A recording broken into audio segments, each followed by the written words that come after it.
La iglesia gloriosa. Aleluya. ¿Sabía usted que la iglesia es gloriosa? Es la esposa del Señor, es la novia del Señor. Es el cuerpo de Cristo, la cabeza es el Señor. La iglesia bellísima, bellísima, hermosa, preciosa, bella. Es bella porque el Señor la embellece.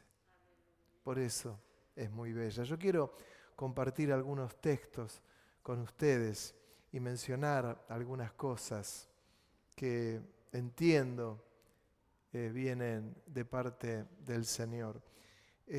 Vamos a abrir la Biblia en Romanos capítulo 12, versículo 5.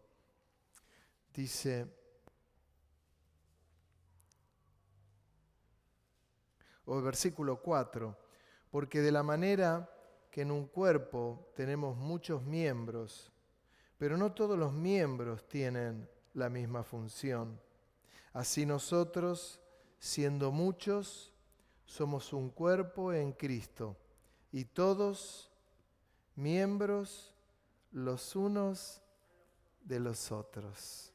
Qué lindo, qué linda definición del apóstol Pablo a los romanos acerca de la iglesia, acerca de la relación hermosa, preciosa y estrecha. Miembros los unos con los otros. Es la iglesia. Así el Señor definió a través del Espíritu Santo al apóstol Pablo para mencionar cómo era y cómo es la iglesia. Todos dependiendo entre nosotros, no teniendo todos la misma función. En el cuerpo hay de todo, así como hay dedo, así como hay mano, así como hay antebrazo, brazo completo, pierna, cuello, orejas. Así ocurre en la iglesia. Pero todos tenemos una finalidad, y la finalidad es la de exaltar a Dios en todas las formas, con todo lo que eso conlleva. Hoy estábamos celebrando este culto precioso, por cierto, dirigido de una manera tan preciosa, tan profunda, donde estaba la presencia de Dios. Y yo pensaba en varios de ustedes, ¿no? Que algunos con aflicciones en su cuerpo, pero estábamos todos derramando nuestro alabastro en la presencia de Dios. Todos. Uno que tiene a su cónyuge enfermo y estaba derramando un perfume para el Señor. El otro con dolores, el otro con achaques, el otro con dificultades en el trabajo, el otro que vino corriendo del culto para llegar acá, y así cada uno, pero todos derramando nuestro perfume delante del Señor. Y el apóstol Pablo hablaba de esa unidad del cuerpo. Y estamos en un tiempo que es para darle mucha importancia a la iglesia. Yo estoy viendo y me ha tocado ver a varias personas por amistades, por contactos, por conocimientos. Muchos dejaron de congregarse, pero ya no ni por la pandemia, sino que optaron por iglesias en línea, online, aún con iglesias de otros países, famosas las iglesias, y uno dice, ¿dónde te congregas? No, yo lo escucho a fulano de tal y lo sigo a fulano de tal. Es como que de alguna manera el enemigo pretende desmembrar lo que es esto que tenemos, este contacto. Claro, cuando uno sigue a un predicador de Centroamérica o de Europa o de Estados Unidos, no, pero pastor, si yo hasta le mando las ofrendas, yo hasta envío mis diezmos allá. La importancia de ser partes del cuerpo de Cristo, no le hablo de plata, la importancia de ser miembro, de vernos las caras, de juntos en armonía y como miembros derramar nuestro perfume delante de la presencia del Señor. Hacia la iglesia bellísima. Y valoramos lo que es la iglesia. Hay otro texto que quiero que me acompañe, Primera de Timoteo, capítulo 3.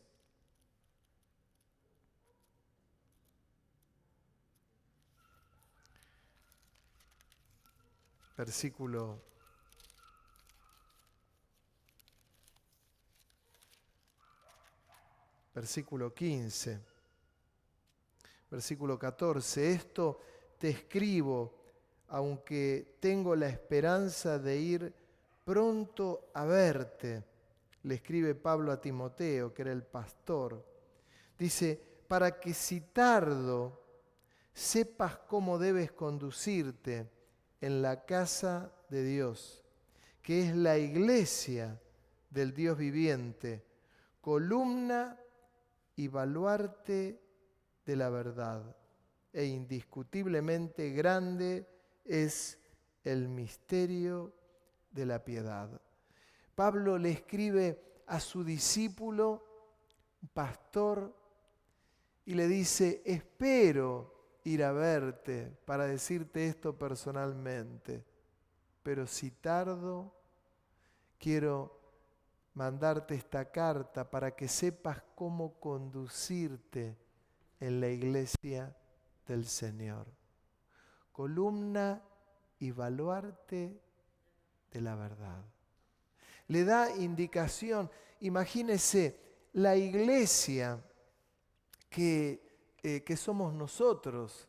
Lo he aclarado muchas veces, la iglesia no es el edificio, pero yo le doy gracias a Dios por el edificio, hermano, que tenemos un lugar donde congregarnos y que no tenemos que estar pululando de un lugar a otro o cambiándonos porque no podemos ni pagarlo.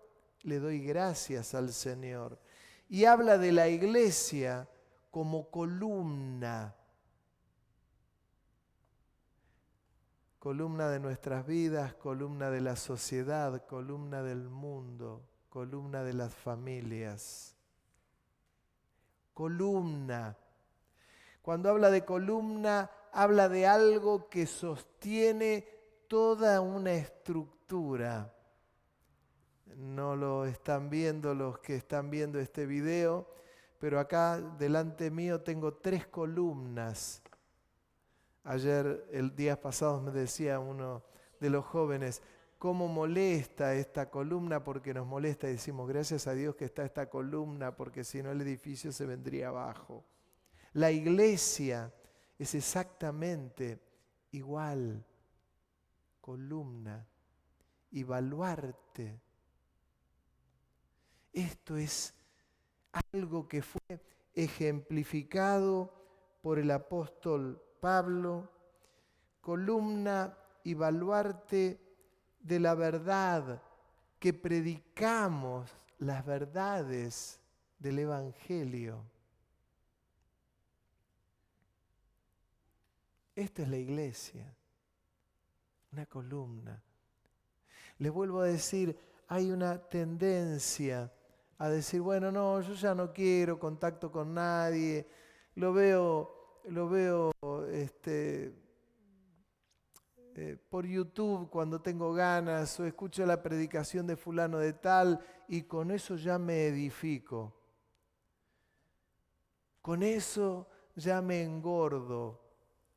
Con eso ya soy parte de 1 millón o o de 2 millones que ya no quieren este contacto. Y yo les digo a ustedes, qué maravilloso es este contacto.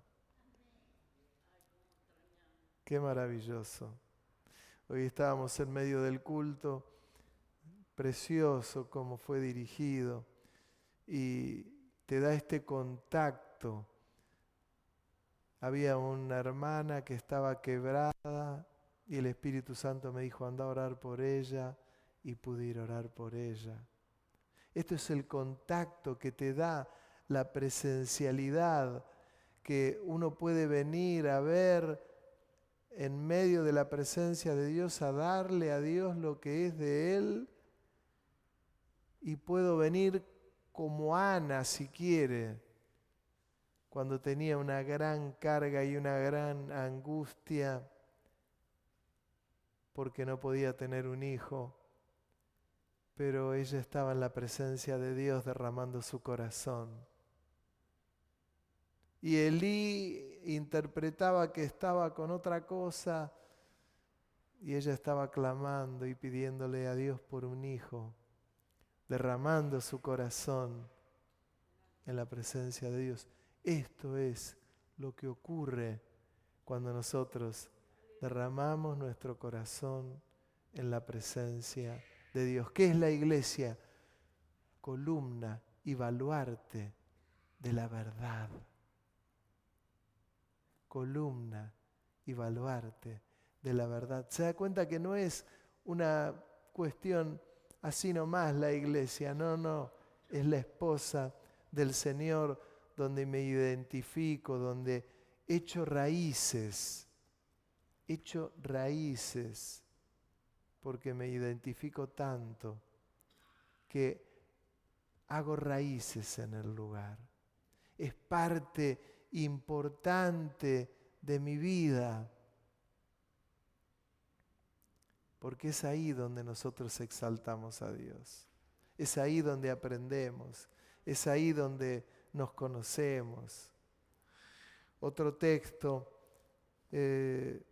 Mateo capítulo 5, Evangelio según San Mateo.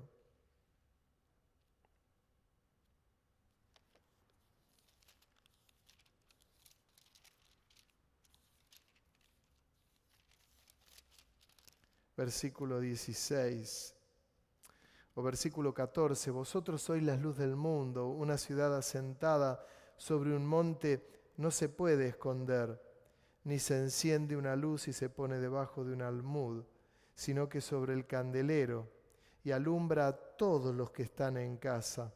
Así alumbre vuestra luz delante de los hombres, para que vean vuestras buenas obras y glorifiquen a vuestro Padre que está en los cielos.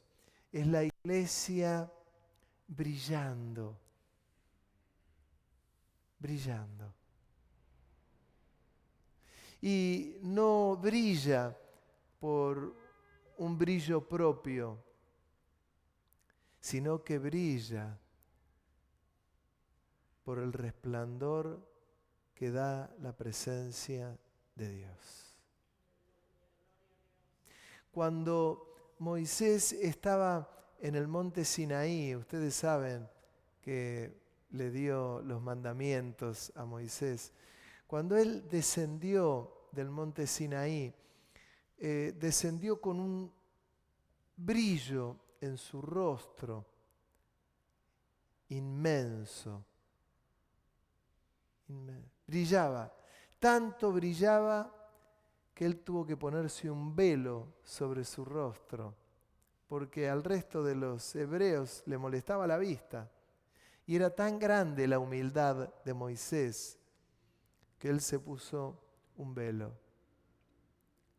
Que así pueda brillar nuestro rostro. Es la iglesia que se encontró con el Señor en este edificio donde nos congregamos. Por eso no menospreciamos el edificio, para darle la gloria, la honra, la alabanza, el poder. es la novia. Es la novia del Señor, preparándose. Finalmente, 1 Corintios capítulo 12, versículo 7.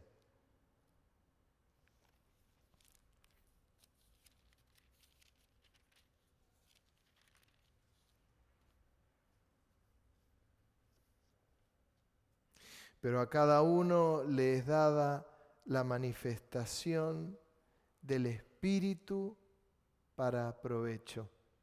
El versículo 4 dice: ahora bien, hay diversidad de dones, pero el Espíritu es el mismo. Y hay diversidad de ministerios, pero el Señor es el mismo. Y el versículo 6 dice: y hay diversidad de operaciones, pero Dios que hace todas las cosas en todos es el mismo. Pero a cada uno le es dada la manifestación del Espíritu para provecho. El Espíritu Santo derramando dones y ministerios. Cuando habla de los dones, sabemos cuáles son los dones: el don de lenguas, el don de sanidad, el don de sabiduría, de servicio y tantos más. Pero cuando habla de los ministerios, habla que a la iglesia le da apóstoles, profetas, evangelistas, pastores y maestros, para perfeccionar a los santos, dice en Efesios. A la iglesia la va dotando. E insisto en la importancia de ser miembro activo, porque somos parte del cuerpo de Cristo, salvando las distancias en estas épocas donde hay hermanos que son miembros de la iglesia pero que no pueden venir por cuidados, por edad, por lo que sea, pero son parte del cuerpo de Cristo y son parte de la iglesia en este lugar. Pero creo que en este tiempo el Señor quiere trabajar sobre la iglesia, porque no ha dejado de trabajar nunca. Y la tarea justamente del enemigo, ¿cuál es? La de que estemos todos dispersos, que la gente está disperso, que la gente esté dispersa. Ayer veía justamente un videíto de esos que pasan en algunas de las redes sociales. Un león que le sale al encuentro a 4, 5, 6 ciervos que estaban por allí. Y los 4 ciervos se dispersaron todos. Y el león se enfocó en uno. Y se lo comió. Se lo comió. Vi otro videíto donde había una manada de búfalos. Y un león lo ataca y queda un búfalo solo y lo tira al piso. Lo quería asfixiar para luego con los otros leones comerlos. Pero la manada de búfalos, hubo uno que tomó la punta y se acercó a donde estaba el león. Se acercó y se acercaron más búfalos. Y uno de los búfalos encara a la leona y con uno de los cuernos la calza y la revolea como 2 metros para arriba. Le salvó la vida al otro búfalo que se lo iban a comer. Esto que es una imagen y que es la realidad de lo que pasa en el mundo natural y animal, en la iglesia ocurre lo mismo. Cuando el enemigo de alguna manera a uno lo rodea, toda la iglesia sale como un gran búfalo a no permitir que el león que tipifica a ese león rugiente, no al león de Judá exactamente, como león rugiente, dice el apóstol Pablo, que anda mirando ¿A quién devorar? No dejamos que devore a nadie. Es la iglesia que con humildad, que con achaques, que con edad, que con dolores, con dificultades, camina en pos del Señor y que defiende la iglesia como columna y baluarte de la verdad. Columna y baluarte de la verdad. Jesús es la verdad. Es la iglesia. Que sos vos, que soy yo, que es el otro hermano, la otra hermana, que el que está a la distancia, los que están en Tandil y que se consideran parte de la iglesia. ¿Entienden lo que les digo? Esta es la iglesia, que la tenemos que cuidar. Alguno me dirá, no, pero la tiene que cuidar el Señor. No, nosotros también la tenemos que cuidar. Nosotros la tenemos que cuidar. Y la cuidamos cuando somos parte, cuando oramos por ella, cuando clamamos por ella, cuando nos interesamos. Hermano, hermana, que Dios lo bendiga inmensamente y todo lo que yo no le pude decir hoy, el Espíritu Santo se lo revele esta noche. Amén. Que Dios le bendiga en gran manera. Amén.